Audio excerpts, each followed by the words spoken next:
Three Tales of Terror. The Thing in the Closet. I was only in second or third grade when this happened. Most of my childhood is a blur, but that night remains carved into my memory with chilling clarity. It was pouring rain all day. After picking me up from school, my parents left for a fancy event, maybe a fundraiser or dinner party.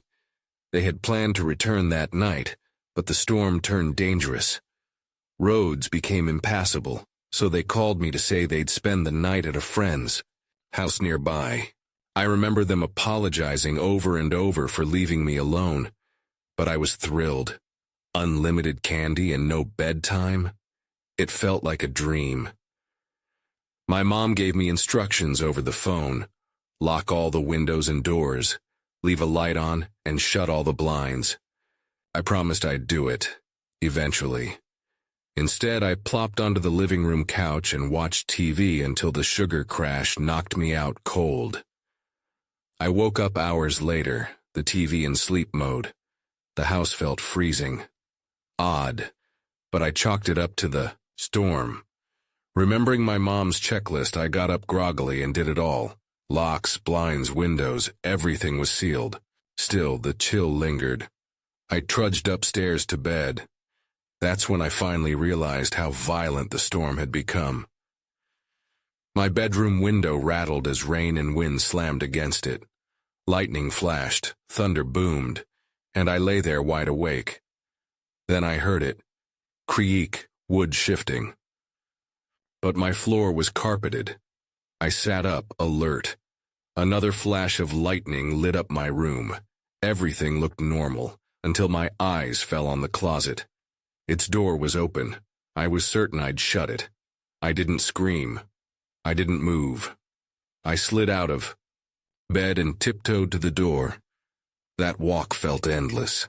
I went downstairs and hid under the dining table, too shaken to cry at first. Then I heard the footsteps, coming from the stairs. Not walking, stumbling, tumbling. Then I saw them. Two bare, muddy feet, yellow-skinned and cut up like they'd been dragged through thorns. They stood motionless, until something dropped. A wrench. It hit the floor with a loud clink. If that person bent down, they'd see me. But they didn't, they just stood there. Then finally, they left. The front door creaked open and shut. I don't know how long I stayed under that table. Eventually, I locked the door, picked up the wrench, and returned to bed, too numb to process it. I never told my parents until years later. Even then, I'm not sure they fully believed me. But I remember. The Man in the Rain. I was 15 when this happened, still living with my parents in a peaceful suburban neighborhood. It was a rainy Saturday night in May, and I just couldn't sleep. Unlike most people, I hate the sound of rain. It keeps me awake, amplifies my anxiety. Sometime after midnight, I gave up and went for a walk. My parents encouraged these late-night strolls through the nearby park. It was safe, well-lit, and empty. After about 20 minutes, I felt calmer and started heading home. That's when I saw it, something lying in the middle of the road, a long, dark shape. At first I thought it was trash, but no. It was a person. Face down, motionless. Dread coiled in my stomach. Had they been hit by a car? Were they hurt? Against my better instincts, I approached, closer and closer. Then I heard it, a screech, not animal, not human. Somewhere in between. I spun around, nothing there.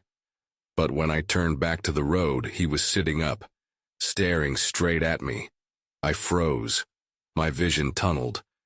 He rose to his feet slowly, then ran at me full sprint. A wide, insane grin on his face. In his hand, a knife. I turned and ran, heart hammering, lungs burning.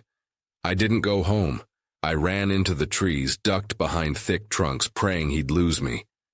Eventually, the footsteps stopped. I waited, and waited.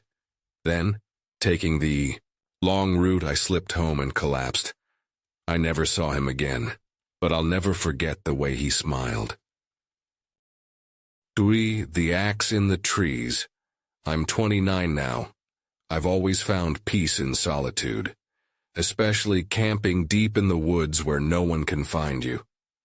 True isolation. That's where I went after my last breakup. No plan, just my gear and an old riverside spot I'd found years ago. But when I arrived, 2 trucks were already parked at the trailhead.